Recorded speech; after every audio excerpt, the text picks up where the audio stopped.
are only 77,000 votes or so left to count. McSally has not yet conceded in this race.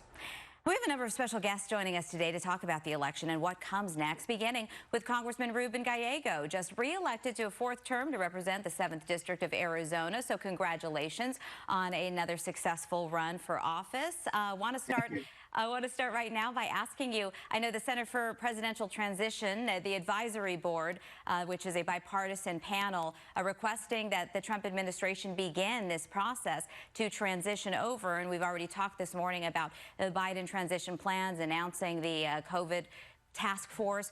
So what do you expect to happen? What do you want to see happen right now as the results seem to be valid? Well, I'd like to see President Trump and Vice President Pence begin a full transition to allow the next administration to come in to pick up where a lot of the work has been done, because that's what the American public wants. That's what we've had traditionally for over 200 years. And the fact that we have some hesitancy from this presidency, I think number one is, uncalled for. Number two, it's very dangerous for the American public. We still have to keep smooth transition when it comes to COVID-19, when it comes to our intel services, when it comes to our military operations. All these things require smooth transition, and the administration of Donald Trump should be acting in a professional manner in doing it. There's still a very big discrepancy between the electoral votes for Biden and Trump, even though there is litigation happening in several states, and some states have not been called. Georgia certainly poised for a runoff. Do you have any concerns about the litigation coming from the Trump administration, or I should say his re-election campaign? Do any of these claims seem valid to you legally? No, none of them seem valid to me. Certainly not in Arizona. We have a 25-year experience with early voting. We have very capable administrators, county recorders, Secretary of States. We had just had a great turnout. And up and down the ticket, people chose differently.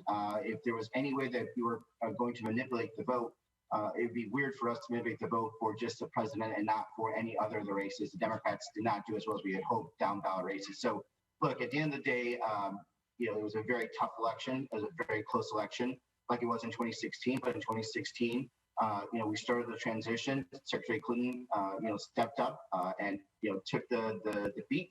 And now it's time for Donald Trump and the people around Donald Trump to do the same.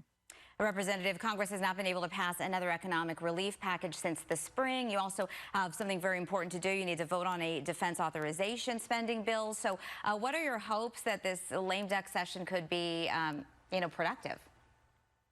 I think we will finish the defense budget. I am on the Armed Services Committee. We've been negotiating a lot of that, and we're getting closer and closer to actually finishing that off. In terms of further stimulus, we've had a stimulus bill that passed out of the Democratic-controlled House back in June at this point. It is a $2 trillion bill that makes sure that American families have enough money for them to continue to support themselves until we get out of this COVID-induced recession. The Senate has a very skinny plan that does not actually do any of that, and hopefully we could get back to it and work with the Senate Republicans. Their plan, again, is not going to help the economy, and that's our biggest concern. Congressman Ruben Gallego, thank you so much for joining us this morning, and again, congratulations on your win last week.